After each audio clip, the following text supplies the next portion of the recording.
শাস্তিয়ান শাস্তিয়ান এক হও লড়াই করো সাক্ষ্য নিয়ে তালবাহানা চলবে না চলবে না চলবে না চলবে না সাক্ষ্য নিয়ে তালবাহানা চাই সাক্ষ্য দাও নইলে গদি ছাইরা দাও নইলে গদি ছাইরা দাও সাক্ষ্য চাই সাক্ষ্য দাও।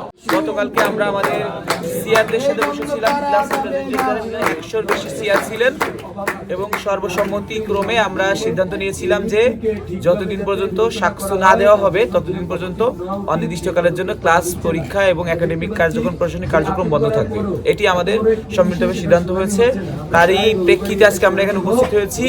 আমরা ইতিমধ্যে আমাদের স্টেক হোল্ডারদের সাথে আলোচনা করছি আমাদের এই আন্দোলনকে আরও কীভাবে স্ট্রং থেকে স্ট্রঙ্গার করা যায় এবং আমরা আমাদের কমিউনিটিগুলোতে দেখেছি আমাদের ভাইয়েরা, আমাদের বোনেরা বিভিন্ন ধরনের পরামর্শ দিচ্ছেন, বিভিন্ন ধরনের ইনোভেটিভ আইডিয়া দিচ্ছেন যেভাবে আমাদের আন্দোলনটাকে আরও স্ট্রং করা যায় এবং দাবি, সম্মিলিত দাবির প্রেক্ষিতে আমাদের যে মূল দাবি যে সাক্ষ্যটা যে কোনোভাবেই হোক জাতীয় নির্বাচনের আগে আমাদের সাক্ষ্য নিতে হবে, আমরা এই দাবিতে এখন পর্যন্ত অটল। হাইকোর্টকে ব্যবহার করে আমাদের সাক্ষ্যকে বন্ধ করে দিয়েছে। আমরা মনে করি এই সাক্ষ্য বন্ধ করে দেওয়ার মাধ্যমে শিক্ষার্থীদের যে গণতান্ত্রিক অধিকার, সেই অধিকারকে তারা খর্ব করছে এবং শাস্ত্রীয়দের যে ৯,০০০ শিক্ষার্থীদের যে অধিকার, সেই অধিকার নিয়ে তারা ছেলেমেলে খেলছে।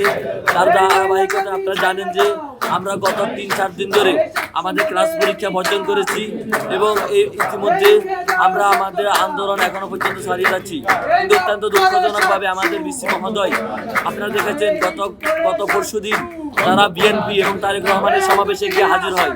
এখানে আমাদের বিসি এবং ওবিসি মহোদয় অত্যন্ত নির্লজ্জভাবে তাদের ন্যূনতম লজ্জা থাকলে বেড়া ডিঙ্গিয়ে গিয়ে সেখানে সমাবেশ স্থলে বসতে পারে না, যেটা শাস্ত্রীয়দের ৯,০০০ শিক্ষার্থী অত্যন্ত হাট হয়েছে।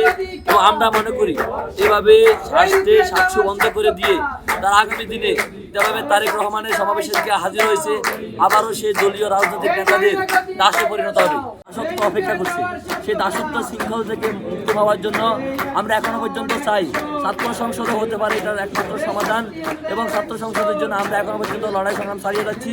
আমরা প্রত্যেকটা স্টেক হোল্ডারদের সাথে কথা বলে আমাদের স্বাস্থ্যকর এবং স্বাস্থ্যের যে যৌক্তিক আন্দোলন আমরা এখনো পর্যন্ত চাই আগামীকাল যাতে হাইকোর্টে সাক্ষ্য নিয়ে যাতে আমাদের রিট শুনানি হয় এবং সেখানে সাক্ষ্যর পক্ষে রায় হয় এবং আমরা সকল এখনো পর্যন্ত বসে আছি যাতে আমাদের সাক্ষ্য হয় এবং আমরা সাক্ষীর জন্য প্রস্তুত।